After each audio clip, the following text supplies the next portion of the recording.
Јас можам да зборувам само за онаа група каде што сум јас. Јас во самиот почеток, кога се формираше овој совет, имаше еден период кога бев подолго време одсатна од седниците.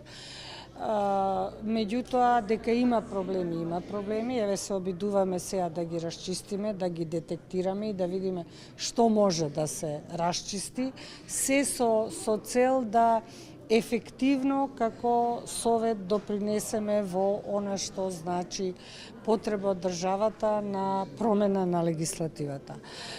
Да повторам, во оној дел каде што се работи законот за судови и законот за судски совет, постојано сме во некакво заседание, да така кажам.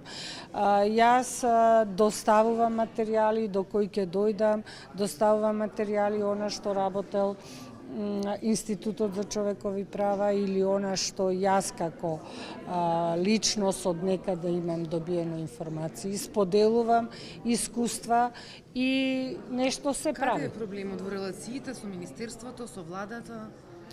Значи, тие кои што имаат проблеми, нив треба да ги прашате. Она што јас можам да го кажам е дека меѓу другото настана еден проблем околу правење на таа комисија која што ќе работи на повторување на постапките. Има впечаток дека целокупната јавност малце повеќе зборува само за повторување на кривичните постапки.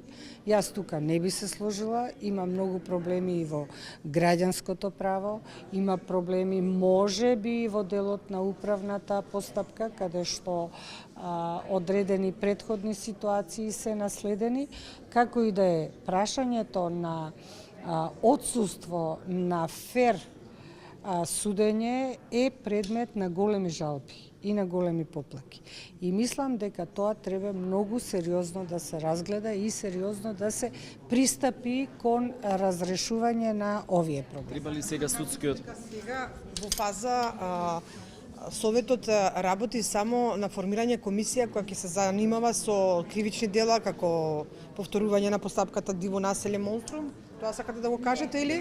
Не сакам тоа да го кажам. Сакам да кажам дека идеја беше да се формира и некоја група која што ќе работи на оваа проблематика. Значи, не се во прашање поединачни предмети. Во прашање е пристап тамо каде што на некој начин може да се утврди дека отсуствуваат стандардите на фер судска постапка.